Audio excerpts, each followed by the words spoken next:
Hello, my name is Tim. I'm an instructor at Quinebaug Valley Community College in their Advanced Manufacturing program. I created this little video series for my students to kind of show them how all the skills they are learning in our program can come together in the manufacturing of a part. My primary job is I am a tooling design engineer or tool maker for Hitachi Cable America and their High Performance Medical Solutions division. So, our primary product here is plastic tubing. So I work in a tooling cell that designs and manufactures various extrusion tooling, and then I transfer it over to our extrusion department and they make the tubing, and we do some overmolding and other secondary processes to that tubing. This project that's highlighted in this video came about as part of the COVID-19 crisis that our country or the world is going through right now. It's a product that has been highlighted as having potential treatment applications to COVID-19 patients. So we're doing everything we can here to fast track this and get it in their hands as soon as possible. I'm sure this is something that's happening across our country and across the world right now through hundreds of small manufacturers. So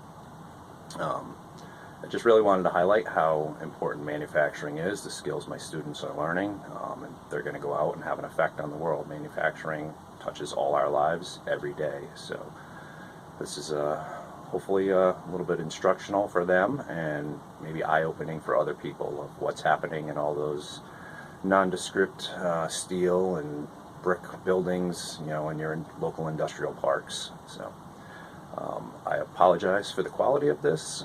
This is not a professional video by any means. It's all being filmed on my cell phone and pieced together. So, apologies for any jumps and audio issues that are happening, but maybe it's a little glimpse into what happens in the manufacturing world.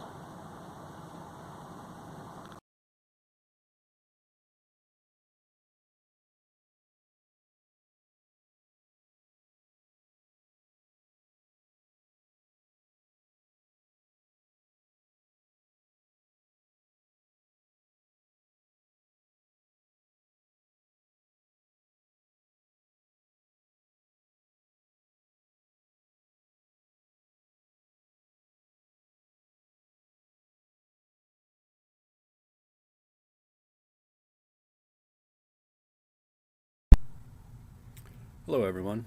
I'm looking to give you a little overview of kind of how a project runs for me, just to give you an idea how things work. So I typically get a tooling request form, maybe from the salespeople or something, that gives me some basic information, customer, maybe what the end product material is. With that will be an attached a customer print. Hopefully it's a little better than this, but I can't really show you a lot of what we do.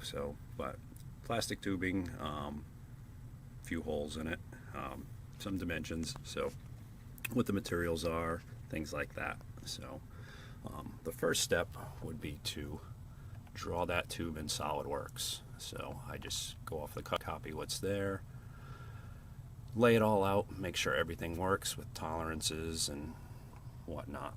So from this, we can also get sectional cross areas, a cross-section area, and use that for calculating material density and use that for quoting purposes. So, most of our tooling here is somewhat standardized with the heads we use. So what I would do from there is just find a similar looking tool that we have and use a feature in SolidWorks that's known as Pack and Go. So what this would do is copy the solid part and any prints or assemblies that are associated with it. So the advantage of that over something as different as, say, a save as, is it actually keeps all the SolidWorks connectivity that it has, linking the part to the print. So the design was already completed. So what I would do is go back to that tube drawing, my base sketch for it, and I would copy that and transfer it over to the tool. When you're dealing with plastic, it's going to shrink. You have to heat the plastic up to melt it, to process it, and as with most things, when you heat it up, it expands. So when it cools back down, it's going to shrink. So I have a little bit of science there, depending on the material. You're going to have different rates of shrinkage, or as we call it in extrusion, we call it drawdown. So you have to apply a little bit of knowledge there. You have to think about the process that you're going to be using to make the tube, which is some engineering skills, a little bit of prior knowledge of if you've run similar jobs, and add that all together and take an educated guess of what you think it's going to come out like. So we base up that tube drawing that we had, lay that over the tool, and extrude those cuts through. So if we look, everything from this diameter here back is standardized. That fits into a certain, it mates into another piece that's always going to be the same. From that point forward, controls what the tube dimensions come out as, so that changes. So to make this, it's a pretty simple SolidWorks part. I did it as a revolve. Try to take a look at this here. Just draw the profile and revolve it around the center line. So different ways to build things in SolidWorks. So thinking like a machinist, I know this is going to be a turn part in a lathe, so that's how I build it, kind of revolve it around. Then we just have this other sketch of the hole pattern, and that's an extruded cut through. So what we'll end up doing is putting some tubes in here, and that'll form the ID of that tube, and there'll be another piece of die that goes over the top of it. So that's a pretty simple part. This isn't really going to require any Mastercam programming except for some engraving on the back edge here. So I'm just going to take the prints for this and head down into the shop and get this job running. So I'm just going to open that back up. So by using that pack and go, it had a print associated with it, so any changes I made in the solid file automatically update here for us. So alright, so I'm going to be heading down into the shop shortly and go on to the next step. Okay, so similar to what we're doing in what we did in the SolidWorks, where we did a pack and go, I have a somewhat standardized program in my Haas ST10 lathe that I just need to make a few modifications to the G code. Like I said, it's not worth running this through Mastercam. I can just make some simple changes right on the machine. So all that's G code stuff that I've been teaching you, there's a reason why. So I just need to change a few X and Z coordinates to match up the front part of that tip that I said is going to be changing. And we'll get that done and we'll get this lathe running in just a second. Okay, we've made the changes we wanted, so now I'm going into graphics mode. I'm going to graph this part out. Make sure it runs through without any errors. Everything looks good. So we have the workpiece set up. We have a 3-jaw hydraulic chuck, and then we have a collet system inside of that. I've already touched off my tool on the end. Everything's set, ready to go. In my work offset on the lathe, I have a positive 20 thousandths offset. So when I run this, it should come out 20 thousandths big, and we'll make some adjustments from there.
got that, have that tip all turned, so now we're going to do the back side. We're going to be drilling a hole, 2 different holes, and facing the length in and doing some internal threading.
Okay, so the next step is to bring it to our Agi Charme small hole EDM.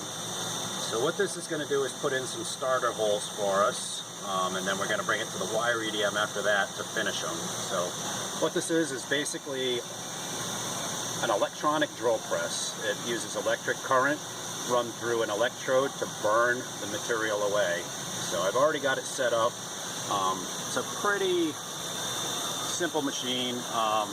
Just give it some XY coordinates, a Z depth, and the parameters for what size hole, what size electrode you are using. So I'm going to get this thing started here.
our next step is going to take place in our FANUC wire EDM. Just going to show you some of the program. It's a fairly simple program, just cutting a circle. Wire EDM machine is much more precise than the hole popper machine or small hole EDM that we just utilized to get the start holes in there. I'm going to run this program as a subroutine using different power settings to finish this hole out. So if we take a look, we've got all 5 of our holes in there. I've already threaded the wire. It's almost ready to get started. Kind of skipped some of the setup parts. There's some things that I just really don't want to put out on YouTube, things we've figured out over the years, kind of tricks to how we make things. So we'll get this going here.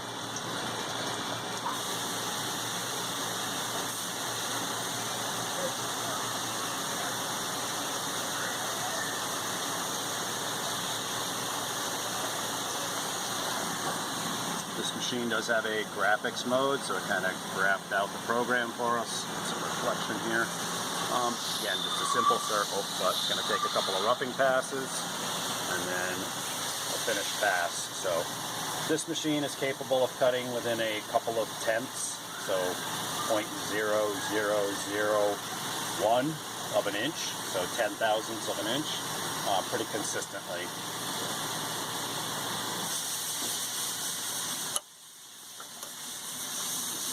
Again, this is using a 10,000th diameter wire. Uses electricity to burn the metal away.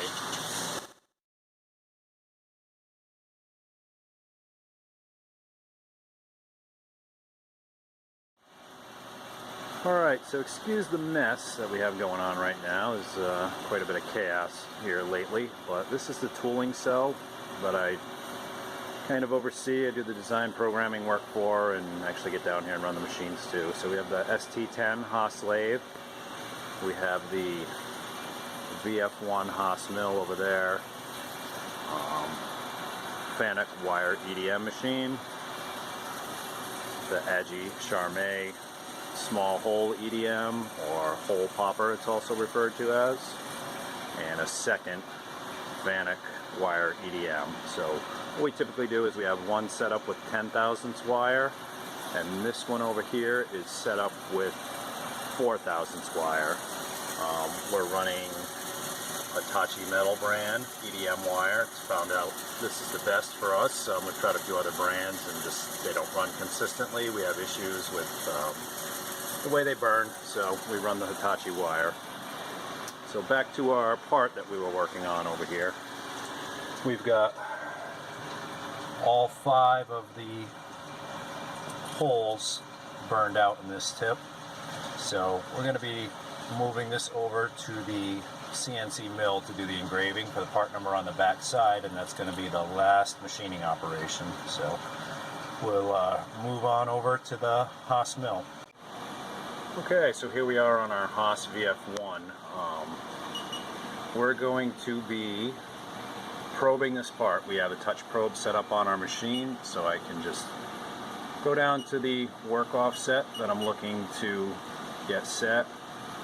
Gives us some different options for probe cycles. I'm going to be probing a boss round part, so I select that, ask for some information, the approximate diameter, and how deep you want to go down as you're probing. So I've already called up the work probe into our spindle, so I just need to get that into position above our workpiece.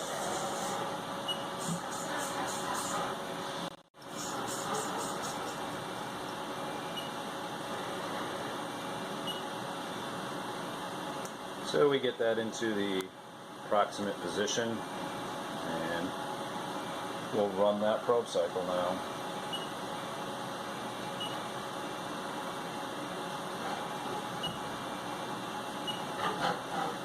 It's going to pick up all 4 sides and automatically center that, set those numbers into our work offset for us.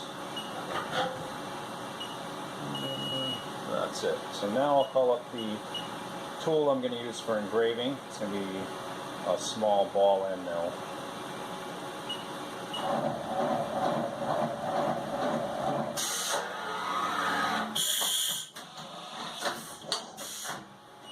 Alright, so that is not the tool that I want to use, so I'm going to have to take that one out and load a new one in.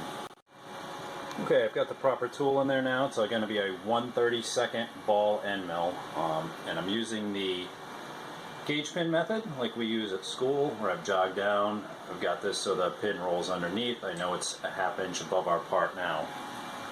So I'm going to go to my tool offset page. Tool number 16 is the tool I'm using, and hit the tool offset measure key. Sets a value in there, and then I make my 1/2 inch adjustment for my pin. So our program's going to be ready to run now. So I've already loaded the program in. I'm going to turn my rapids down, be safe, 5%, and we'll get this thing running.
Here we have our part number engraved on our workpiece now.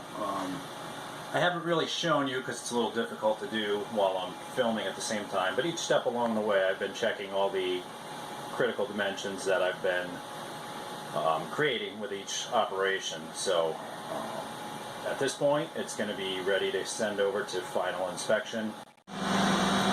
So this is our final inspection area. We have a Starrett CMM, has a visual and touch probe. This is linked to a computer, so any of the output can be directly imported to different spreadsheets, tracked. Various manual measuring tools, large surface plate, height gauges, our measuring tools, microscope, another small visual inspection scope, and back in that area an optical comparator. So they utilize all that equipment to do the final inspection